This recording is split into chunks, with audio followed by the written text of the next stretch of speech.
स्वागत है आपका इस YouTube चैनल ज्ञान गुरु में। मैं हूं डॉक्टर वेदांत और आप लोगों के साथ आजकल हम लोग डिस्कस कर रहे हैं इकोनॉमी लेक्चर सीरीज़ पर। इस सीरीज़ में राष्ट्रीय आय, नीति आयोग, योजना आयोग के साथ साथ जो इन्फ्लेशन है, मुद्रास्फीति है, इसके बारे में बातें हो चुकी हैं। मुद्रास्फीति की जो परिभाषा है, मुद्रास्फीति के जो प्रभाव हैं, प्रकार हैं, इन पर हम लोग पहले भी बात कर चुके हैं। अब हम लोग उसी क्रम में आगे बढ़ते हैं कि आखिर मुद्रास्फीति को मापा कैसे जाता है ना, इसको किस तरह से हम मापते हैं। इस तरह की जो मापन की स्केल है उसको कहा जाता है सूचकांक, है ना, या निर्देशांक, है ना, इंडेक्स नंबर। इंडेक्स नंबर के अंतर्गत इसको मापा जाता है। जैसे कि किसी का भी अगर हमको इंडेक्स नंबर तैयार करना होता है तो उसमें कोई एक बेस ईयर लेते हैं, है ना, एक आधार वर्ष लिया जाता है और इस आधार वर्ष में जिस चीज़ का मापन करना है ना, जैसे मान लेते हैं कि हमको यहाँ पर इन्फ्लेशन की मापन करनी है, तो जो कीमतें हैं उन कीमतों को आधार वर्ष में 100 मान लिया जाता है, ठीक है। और फिर हर अगले वर्ष में जितना उसमें परिवर्तन आता है, सकारात्मक हो, नकारात्मक हो, यानी वो पॉजिटिव हो, नेगेटिव हो, उसी के अनुसार उसका जो परसेंटेज है वो बढ़ाते चले जाते हैं। और इस तरह से हमको पता चल जाता है कि आखिर एक निश्चित समय में एक निश्चित जो वर्ष रहा है उस वर्ष की तुलना में आज, है ना, यानी कह सकते हैं कि दो निश्चित टाइम पीरियड के बीच में जो भी कीमतों में अंतर आया है वो अंतर क्लियर हो जाता है। उसी को कहा जाता है सूचकांक या निर्देशांक, है ना, इंडेक्स नंबर। तो यहां पर आपको ध्यान रखना है कि जो मुद्रास्फीति है ना, वो कई प्रकार के निर्देशांकों के आधार पर, कई प्रकार के सूचकांकों के आधार पर, कई प्रकार के इंडेक्स नंबर के आधार पर मापी जाती है। लेकिन जो सबसे ज्यादा पॉपुलर है इस प्रक्रिया में उसे कहते हैं होलसेल प्राइस इंडेक्स, है ना, यानी थोक मूल्य सूचकांक, है ना।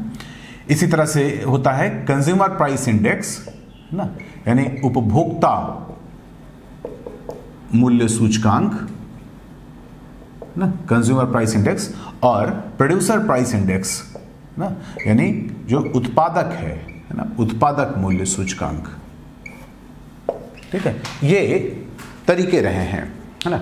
अब यहां पर दो तीन बातें आप अच्छी तरह से समझ लें, है ना।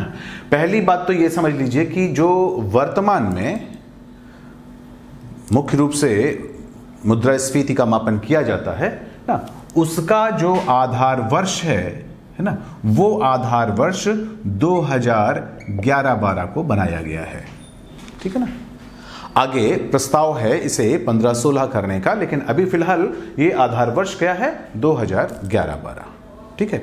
इसका मतलब कि 2011-12 में जो वस्तुएं हैं जिनके संदर्भ में मुद्रास्फीति को मापा जाना है ना, वहां पर उनकी कीमत हमने क्या मान ली होगी, 100 मान ली होगी, है ना। मान लेते हैं कि वो 5 रुपए की बिक रही है उस वक्त, तो उस 5 रुपए का मतलब क्या हुआ, 5 रुपए बराबर 100 पॉइंट, ठीक है। उसकी कोई इकाई नहीं होती, 100 अंक माने जाते हैं, ठीक है ना। तो वो 100 पॉइंट हो गया। अब अगर वही चीज बढ़ करके, है ना, तथाकथित कुछ आगे बढ़ करके मान लेते हैं कि वो 6 रुपए हो जाती है आज के समय में, तो इसका मतलब हुआ कि वहां पर 20 पॉइंट की बढ़ोतरी हो गई है ना, ठीक है। तो इस तरह से आप मापन करते हैं। अब दूसरी चीज आपको यह ध्यान रखनी है कि सभी का आधार वर्ष भले फिलहाल 2011-12 रखा गया है, लेकिन जो सबसे ज्यादा लोकप्रिय इसमें सूचकांक या इंडेक्स नंबर है वो वास्तव में सीपीआई को लेकर के है, ठीक है, यानी कंज्यूमर प्रोडक्शन, जो कंज्यूमर प्राइस इंडेक्स है, इसको लेकर के है। क्यों है ऐसा और क्या इसका फिनोमेना रहा है, वो हम आपको बहुत संक्षेप में समझाते हैं। पहली बात ये ध्यान रखना है आपको कि इन तीनों का अर्थ क्या हुआ। जब ये तीनों का अर्थ समझ में आएगा तो अपने आप आपको समझ में आ जाएगी बात की कि ये सबसे ज्यादा पॉपुलर क्यों है।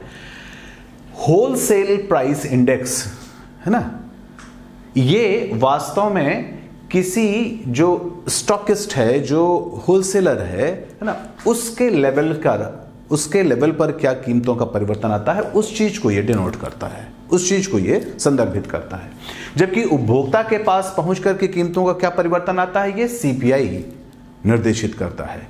वहीं वो फैक्ट्री के लेवल पर, उत्पादक के स्तर पर है ना, मूल्यों में क्या परिवर्तन आता है, ये चीज पीपीआई उपलब्ध कराती है ना।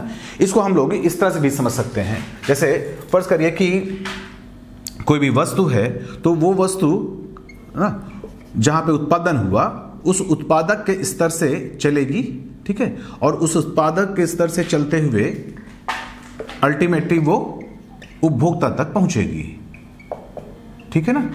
अब स्वाभाविक है कि इसके बीच में है ना कोई होलसेलर भी होगा ना, कोई जो थोक का विक्रेता है ये भी होगा ना, कोई स्टॉकिस्ट होगा, क्योंकि उत्पादक जो है वो सीधे तो उपभोक्ता को नहीं बेचता ना, उत्पादक अपना सामान ना वो स्टॉकिस्ट को या अपने जो होलसेलर व्यापारी होते हैं उनको देता है, फिर जो होलसेलर होते हैं वो रिटेलर को देते हैं, फिर जो रिटेलर होता है वो जाकर के उससे उपभोक्ता खरीदता है, उससे कंज्यूमर खरीदता है।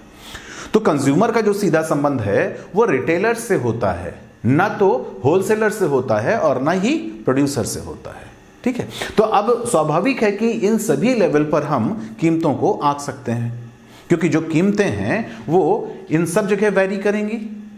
उदाहरण के लिए मान लेते हैं कि कोई चीज अगर यहां पर 5 रुपए की उत्पादित हो रही है, तो स्वाभाविक है कि इस 5 रुपए में आगे चल करके इसमें ट्रांसपोर्टेशन कॉस्ट जुड़ जाएगी, है ना, इसमें टैक्सेस जुड़ जाएंगे।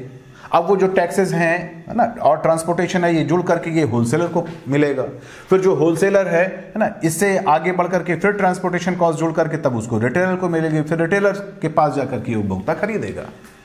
तो बीच में और भी तमाम जो लागत है वो ऐड होती जाएगी, है ना। इसीलिए आपने सुना होगा कि जब सब कुछ कहीं कोई कीमत नहीं बढ़ती है, सब कुछ नॉर्मल रहता है, लेकिन अगर उसी समय पेट्रोल या डीजल के दाम बढ़ा दिए जाते हैं तो तुरंत आपने न्यूज़ में सुना होगा, न्यूज़पेपर में पढ़ा होगा कि कहा जाता है देखिए अब इससे महंगाई बढ़ जाएगी। आखिर पेट्रोल या डीजल बढ़ाने से महंगाई कैसे बढ़ेगी? स्वाभाविक है कि वो किस चीज़ की बात कर रहे हैं। उनका इशारा ये नहीं है कि इनपुट पर क्या असर पड़ा, उस वस्तु की गुणवत्ता पर क्या असर पड़ा, उनका सिर्फ एक ही पॉइंट रहता है कि इस प्रकार का अगर हम कीमतें बढ़ा देते हैं पेट्रोल या डीजल की तो जो उसका ट्रांसपोर्टेशन कॉस्ट है वो बढ़ जाएगी, है ना। इसीलिए आपने सुना होगा बिजली की दर बढ़ाया तो महंगाई की बात की जाती है, क्योंकि उससे क्या होगा, उसे जो यहाँ प्रोड्यूसर का लेवल है यहाँ पर उसकी लागत बढ़ जाएगी, ठीक है। इसी तरह से जो ट्रांसपोर्टेशन है जिसमें कि इलेक्ट्रिक यूज होती है, जिससे इलेक्ट्रिफाइड जो गुड्स ट्रेन होती हैं, तो उनका जो शुल्क है, उनकी जो फीस है वो बढ़ जाएगी। तो इस तरह से कोई भी ऊर्जा में हम परिवर्तन करते हैं तो जब कहते हैं कि इससे बढ़ जाएगी कॉस्ट, तो वो प्रोड्यूसर के लेवल के साथ साथ वो होलसेलर लेवल पर भी होती है, ठीक है ना। तो इस तरह से आप कह सकते हैं कि यहां पर एक मूल्य है किसी वस्तु का, यहां पर भी एक मूल्य हो सकता है किसी वस्तु का, और यहां पर भी मूल्य हो सकता है किसी वस्तु का। अब इस आधार पे हम कह सकते हैं कि यहां पर अगर हम यहीं की कीमत को हम ध्यान करें तो ये क्या हो जाएगा, ये हो जाएगा प्रोड्यूसर प्राइस इंडेक्स, है ना, उत्पादक मूल्य सूचकांक। यहां पर हो जाएगा तो क्या हो जाएगा, यहां हो जाएगा होलसेलर जो प्राइस इंडेक्स है ना। तो ये होलसेल प्राइस इंडेक्स बन जाएगा, और यहां पर अगर जाए तो कंज्यूमर प्राइस इंडेक्स बनेगा। तो खुद ही आप सोचिए कि सबसे जो एक्यूरेट तरीका है या जो सबसे ज्यादा सही गणना है निर्देशांक की वो कहां पे हो सकती है ना। तो स्वाभाविक है कि वहां कहां होगी, उपभोक्ता के लेवल पर होगी। इसीलिए भी हमने थोड़ी देर पहले कहा कि जो सीपीआई है कंज्यूमर प्राइस इंडेक्स है, यही सबसे ज्यादा लोकप्रिय है अब, है ना। ये अलग बात है कि पहले जो थोक मूल्य सूचकांक है ना, इसकी पॉपुलैरिटी हुआ करती थी, इसको ज्यादा महत्व दिया जाता था, लेकिन 2012 के बाद से जो सीपीआई है इसको अधिक महत्व दिया जाता है। ठीक है। और यहां पर यह भी ध्यान रखना है आपको कि बाद में उर्जित पटेल कमेटी ने भी इस बात को स्वीकारा कि सीपीआई के लेवल पर ही जो सूचकांक होता है वो ज्यादा ही विश्वसनीय होता है, ज्यादा प्रमाणिक होता है। लगे हाथ यहां पर हम दो लोग ध्यान रख लें कि जो पीपीआई का तरीका है ना, यानी प्रोड्यूसर प्राइस इंडेक्स का तरीका है, ये वास्तव में अमेरिका में, यूएसए में अपनाया जाता है और इसके लिए भी हमको रिकमेंडेशन की गई है। पहले रिकमेंडेशन इसकी की थी एक कमेटी ने, ठीक है ना, और उसके बाद इसको जो रंगराजन कमेटी है ना, उस रंगराजन कमेटी ने इसकी सिफारिश की थी कि प्रोड्यूसर प्राइस इंडेक्स को भी इंट्रोड्यूस किया जाना चाहिए, क्योंकि ये उत्पादक के लेवल पर ही वो कीमत बताती है। तो चूंकि हम लोग जो जीडीपी है वो उत्पादक के लेवल पर है ना, यानी फैक्ट्री की कॉस्ट पर जब अपनाते हैं, जीवीए के लेवल पर अपनाते हैं, तो स्वाभाविक है कि यहीं पर कीमत को भी हमें जानने की जरूरत होनी चाहिए, है ना। तो बाद में इसी चीज को अपनाने की बात कही गई, लेकिन अभी फिलहाल जो सबसे ज्यादा पॉपुलर है वो क्या है? सीपीआई है, यानी कंज्यूमर प्राइस इंडेक्स है। अब यहां पर आपको हम थोड़ा सा दो तीन चीजें और आपको क्लियर कर दें, है ना। पहली बात तो ये क्लियर करें कि ये कोई भी इंडेक्स नंबर हो, ये सारे जो इंडेक्स नंबर हैं ये अब ना बेसिकली जो सीएसओ है ये जारी करता है, ठीक है। लेकिन इसमें से जो सीएसओ जारी करता है उसमें जो सीपीआई है इसके कई और रूप हैं, और जो और रूप हैं उनका संबंध जरूरी नहीं है कि सीएसओ से हो, है ना। वो वास्तव में जो लेबर मिनिस्ट्री होती है, उस लेबर मिनिस्ट्री का जो लेबर ब्यूरो है, श्रम ब्यूरो है, वो भी ये काम करता है। ये क्या है इसको हमें देखना है। तो अब हम लोग सिर्फ सीपीआई को रखते हैं सामने, कंज्यूमर प्राइस इंडेक्स को सामने रखते हैं, बाद में फिर हम आपको थोड़ा सा थोक मूल्य सूचकांक के बारे में भी बताएंगे। तो जो कंज्यूमर प्राइस इंडेक्स है इसको, इसके लिए और कई स्केल हैं, इसकी सब स्केल हैं, है ना। वो सब स्केल क्या हैं? जैसे कंज्यूमर प्राइस इंडेक्स ना इंडस्ट्रियल वर्कर, ठीक है, कंज्यूमर प्राइस इंडेक्स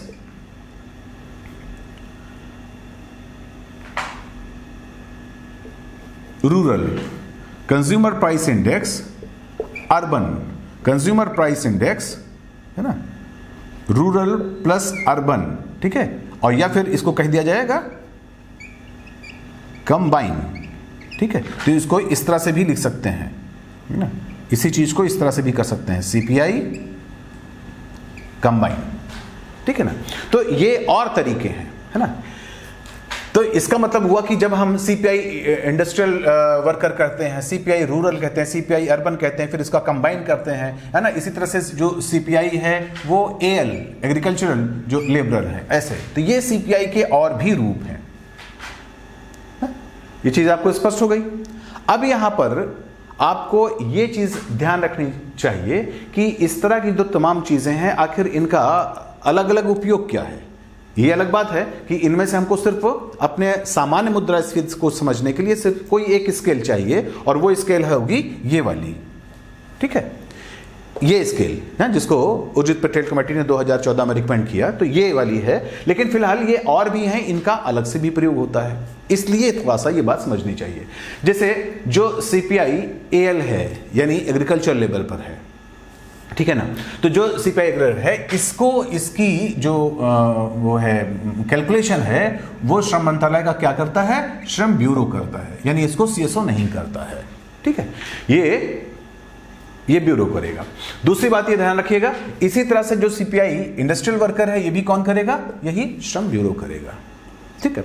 तीसरी बात ध्यान आपको रखना है कि जो सीपीआई इंडस्ट्रियल वर्कर है ना, इसी के माध्यम से जितने भी सरकारी क्षेत्र में या निजी क्षेत्र के कर्मचारी होते हैं उनका जो महंगाई भत्ता होता है, समझ रहे हैं ना, जो उनका महंगाई भत्ता होता है उस महंगाई भत्ते के लिए इसकी जरूरत पड़ती है। तो महंगाई भत्ता है ना, यानी डीए का जो कैलकुलेशन है वो किसके माध्यम से होता है?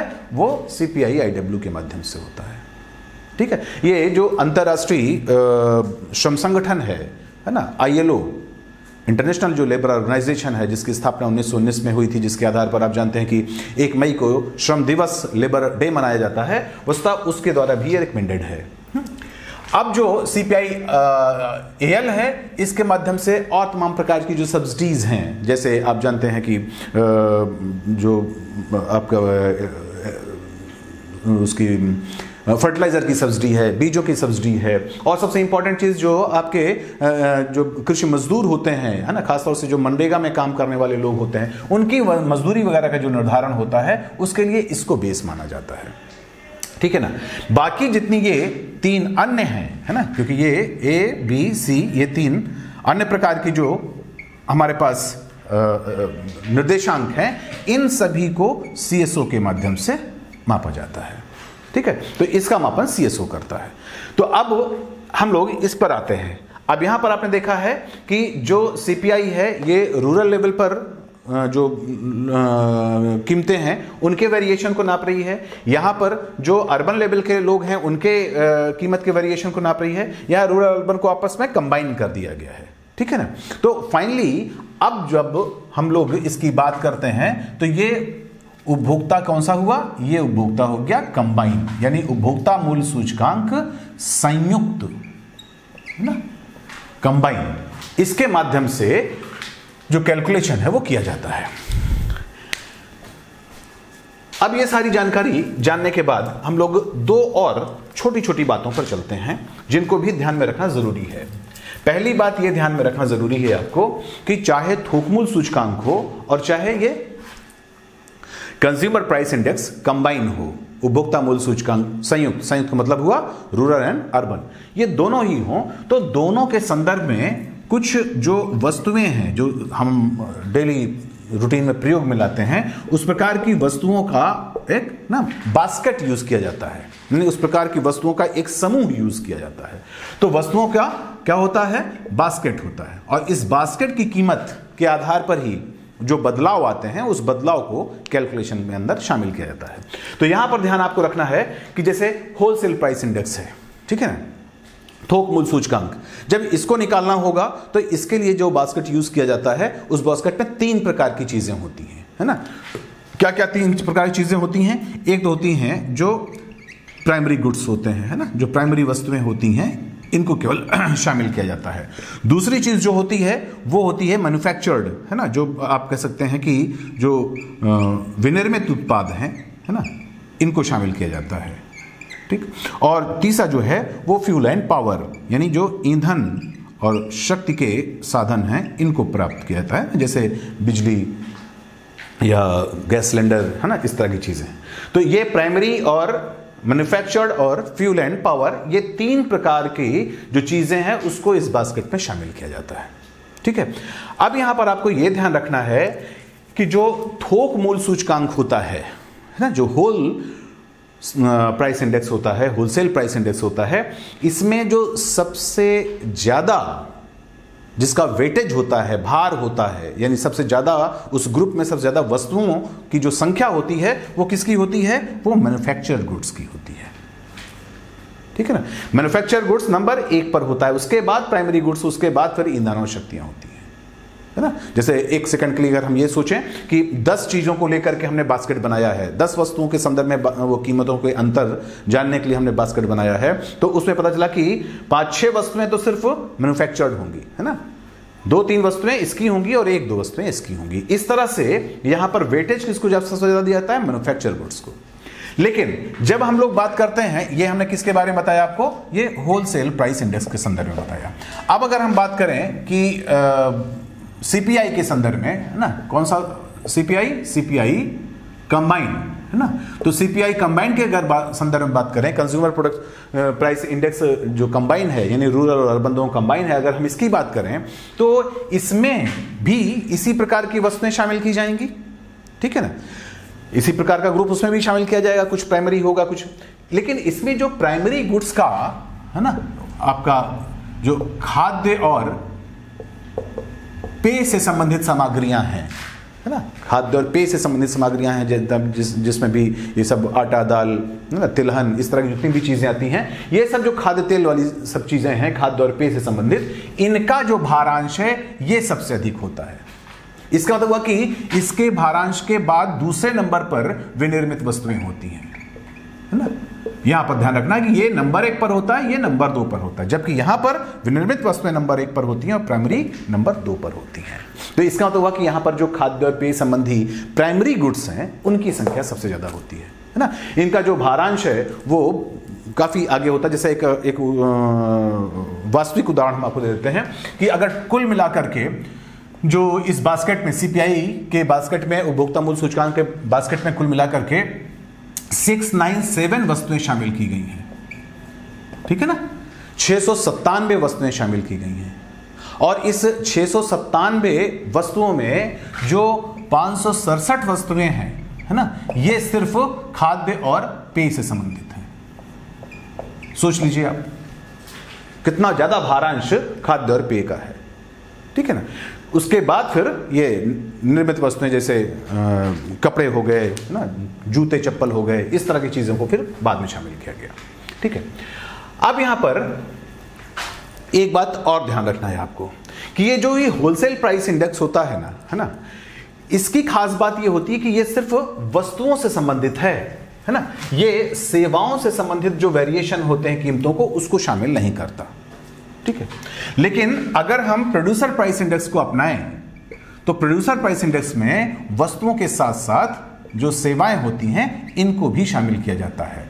तो जो सेवाओं के मूल्य में परिवर्तन आता है उसको भी शामिल किया जाता है पीपीआई में। यही कारण है कि पीपीआई अंतर्राष्ट्रीय स्तर पर मान्यता प्राप्त और कहीं ज्यादा एक्यूरेट और हमारे जीडीपी के आज के, राष्ट्रीय आय के आज के दृष्टिकोण के काफी अनुरूप है और इसी को अपनाने की बात अब की जा रही है, ठीक है। फिलहाल, है ना, जो अंतिम सवाल कह सकते हैं कि अंतिम जवाब है आपका ये कहने के लिए कि सारे जो इंडेक्स हमने बताए इनमें सबसे अधिक पॉपुलर कौन सा है, तो आप एक लाइन में ये बात कह सकते हैं सीपीआई कंबाइन, ठीक है, जिसमें रूरल और अर्बन दोनों ही प्रकार के श्रमिकों से सम्मिलित सूचकांक दिया होता है। और वो किस लेवल पर? उपभोक्ता लेवल पर, ना कि थोक के लेवल पर यानी स्टॉकिस्ट के लेवल पर और ना ही प्रोड्यूसर के लेवल पर, ठीक है दोस्तों। अब हम लोग थोड़ी सी बात इस मापन के अलावा दो चीजों पर और करेंगे, है ना। पहली इंपॉर्टेंट बात जो हमको आपको बतानी है वो ये कि इस इन्फ्लेशन से संबंधित कुछ और टर्मिनोलॉजीज हैं जिनको अक्सर लोग यूज करते हैं, जैसे और जिसका हम लोग डेली व्यवहार में भी देखते हैं, यद्यपि इनका कभी कभी प्रयोग होता है।